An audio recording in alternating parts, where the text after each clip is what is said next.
Let us be honest for a moment. Everyone gossips. Yes, everyone. Even the people who loudly insist, "I hate gossip." And honestly, those are usually the ones doing it the most. Because despite the inspirational quote telling us, "If you have nothing nice to say, don't say anything at all," humans have collectively decided that silence is overrated. Whether it is workplace whispers, family group chats, or that one friend who doesn't like drama but somehow knows all of it, gossip is unavoidable. In fact, a 1993 observational study found that men spent about 55% of their conversations talking about other people, while women spent around 67%. So today on the Fact Hub, we are answering an uncomfortable question no one wants to admit applies to them. Why do people gossip? And more importantly, why does it feel so good? Most people imagine gossip as cruel rumors, character assassination, or celebrity scandals whispered dramatically over coffee. But psychologists define gossip much more broadly. According to Megan Robbins, a psychology professor at the University of California, Riverside, gossip is simply talking about people who are not present, which means if you have ever said, "Oh yeah, she started a new job," congratulations, you are gossiping. And here is the uncomfortable part. Research shows that gossip is not mostly negative. A 2019 meta-analysis found that out of nearly an hour of daily gossip, about 75% was neutral, roughly 15% was negative, and only 9% was positive. Most gossip is boring. It is not scandal. It is not betrayal. It is informational small talk about who is doing what and why. So no, gossip is not always evil, but it also is not harmless. One reason humans gossip is evolutionary. Early humans did not have group chats or LinkedIn profiles like we do today, so they relied on conversation to figure out who could be trusted, who was dangerous, and who absolutely could not be left alone with shared resources.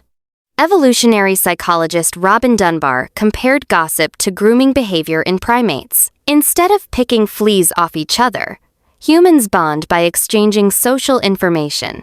Who cheated? Who lied? Who helps? Who doesn't? Gossip helped groups survive by spreading warnings and reinforcing social rules. If someone behaved badly, word spread. If someone broke trust, reputation followed. In other words, gossip became humanity's original review system. Now for the ugly part. Your brain actually does enjoy gossip. A 2015 neuroscience study found that hearing gossip activates the prefrontal cortex, which helps us navigate complex social situations. But when people heard negative gossip, especially about celebrities, something else lit up. The caudate nucleus, a reward center associated with pleasure and dopamine, became active, which means your brain finds gossip quite entertaining. This explains why celebrity scandals are impossible to ignore, and why people pretend they are above gossip while clicking on it immediately. Your brain likes feeling informed, socially aware, and slightly superior, and it will absolutely reward you for it. Here is something even worse. Gossip can actually reduce stress. Another study found that when people heard about injustice or bad behavior, their heart rates increased. But when they were allowed to talk about it, that's to gossip, their heart rates went down. Gossip acted as emotional regulation.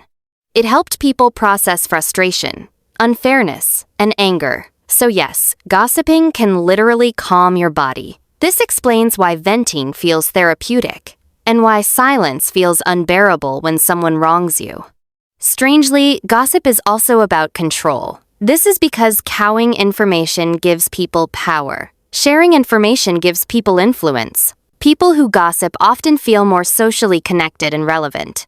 Negative gossip, especially, can be used to lower someone else's status while quietly raising your own. It is subtle, it is strategic, and it is not accidental. This is why gossip thrives in workplaces, schools, and online spaces. Reputation matters, and gossip shapes it. So when is gossip really toxic? Gossip becomes toxic when people take it way too seriously, turning other people's lives into their personal, never-ending reality TV show.